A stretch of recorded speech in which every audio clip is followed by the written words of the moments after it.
Hello, I'm here in this beautiful landscape and I'm going for a small walk. Take you with me if you don't mind.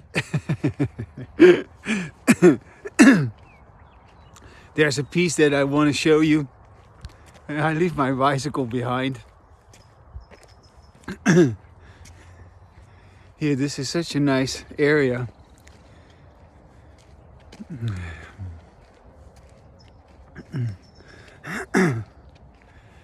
Yeah, I'll show you where I am.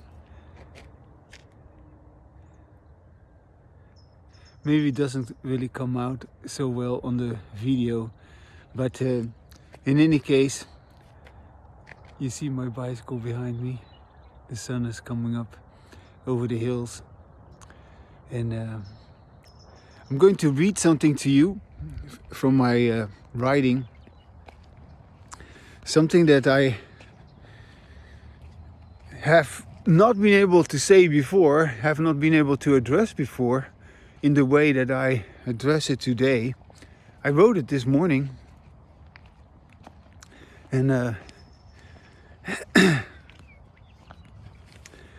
it's right here.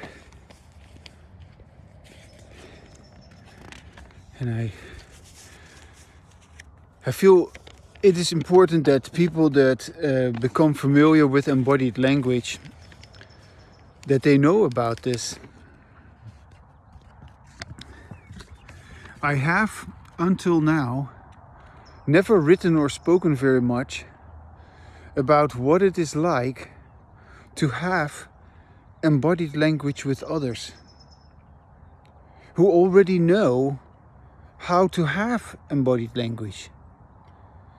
You see, I can only have embodied language with those who already have it. And I have come to this point where I realize, like, yeah, you've got to do what you've got to do to have ongoing embodied language. And only then can you have embodied language with me. So I start again just to keep the flow of this reading. I have until now never written or spoken very much about what it is like to have embodied language with others who already know how to have embodied language. It never really occurred to me to do that, as I viewed such a happy event, because it is really a very happy event once that moment arrives that we can have embodied language together. I always viewed such a happy event as self-evident, if it would ever happen. At this point, I'm not so certain about that anymore. And I want to be very serious about that. I really am not so certain about that. Because it all depends on you who is listening to this, whether you are going to have embodied language with me or not. And yeah, if you don't want that, well, then it's not going to happen. So I'm not so certain about that anymore, if that will ever happen. In the past, I had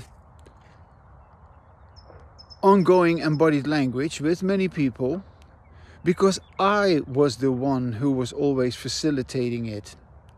But I have completely stopped doing that, as it stopped my own embodied language.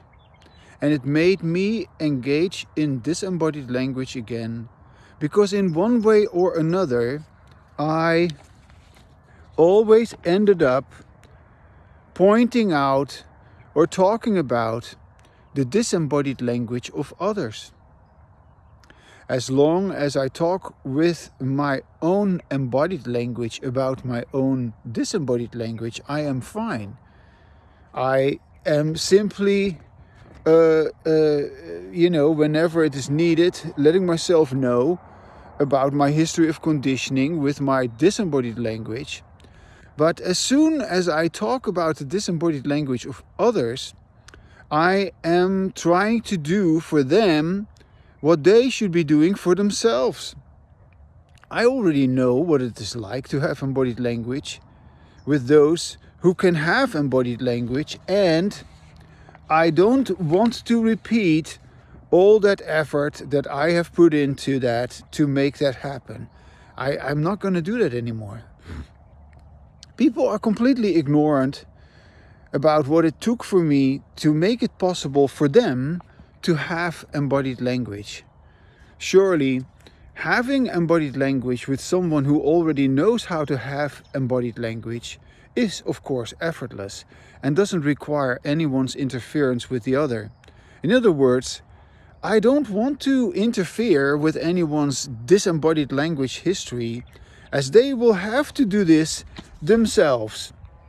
Moreover, I rather stay alone, and if needed, I will talk again out loud again with myself, and then I will. Okay, wait a second. And if needed, talk out loud again with myself. I'd rather do that than feel the weight shifting towards me, because that is what always happens when I keep on trying to have embodied language with other people. Then the weight is always shifting towards me because I am already capable of having embodied language. Yeah, actually, because I created now this incubation period. Yeah, I have you need to read about that, you need to hear about that. I have said to everybody, okay, the 4th of July in 2026, that's going to be the date on which I will be available again for other people to talk with me. And so since I have created that incubation period, that is when you can talk with me, if you manage to have ongoing embodied language. And I've given myself room, the freedom to fully express what I am writing today. Yeah, so that is also very important that I am saying this right now with such clarity. My embodied language can only meet with those who themselves feel exactly as I do. Yeah, so that is kind of like what the real message is of today. Okay.